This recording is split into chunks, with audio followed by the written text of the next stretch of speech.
producing the events or even designed or coded. Let's move on to database versus data streams.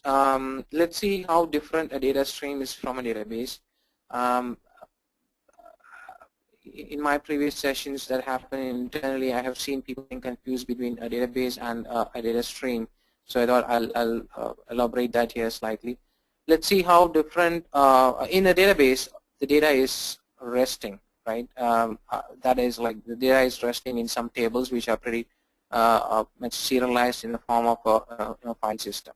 But in an event-driven application, the data keeps moving in a data stream.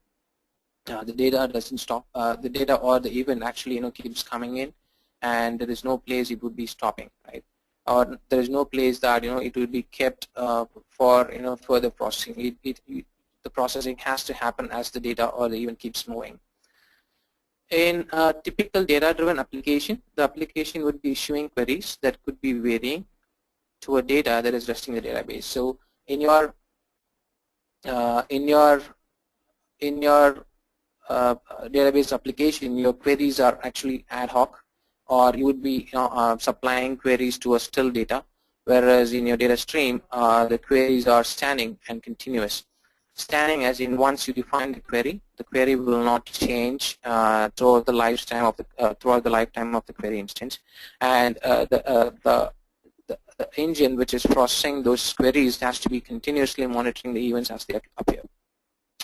And finally, the data pattern in a database application is relational, whereas there are some temporal characteristics associated with the data. By temporal, what I mean is there are some time characteristics associated. I mean, as when the event is produced and what is the lifetime of this event. Is it valid for a given time, or is it valid at that point, and when is the end time of this particular event and all that. As an analogy, let's take these two examples. Let's take, a cycle parking lot. So a cycle parking lot would be like a database wherein the cycles which are parked are being data. And imagine a query which is being run like how many red cycles are parked in this particular parking lot. So the answer would be calculated as just go into the lot, start counting the number of red cycles. Now you could vary your query saying, how many cycles have butterfly handlebars. Then again, you would, get into the parking lot and start counting the, cycles with butterfly handlebars.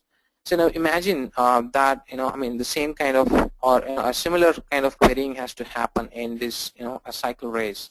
The queries could be how many cyclists have crossed point A, or how many cyclists are within, like 10 seconds within the leader, right? No, 10 seconds is a large number. So let's say how many cycles are within like 5 seconds within the leader.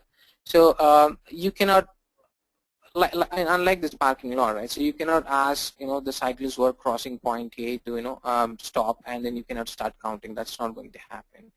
So what we would be doing is we would be positioning the observers at point A and ask him or her to start counting as, the cycles cross that particular point.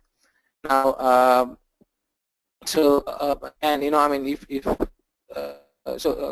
the temporal characteristics. Now, if someone has to count then the cyclists which are within 5-second distance from from the leader at point A, then again you would push an observer who would be doing the job, and he has a specific task in mind, that is to count the number of cycles within 5 seconds from the leader at point A, right? So the analogy is that the data here is sorry, I'm getting something interesting. All right. Sorry about that. So your data here, or the events that are happening here, are the cycles that are moving continuously, and the queries are actually standing, right? So the observers are standing and then monitoring the cycles that are crossing, and there are some temporal characteristics associated as well. Let's move on to the next slide. So we have been seeing what events is and event stream processing is. Now let's see what complex events mean.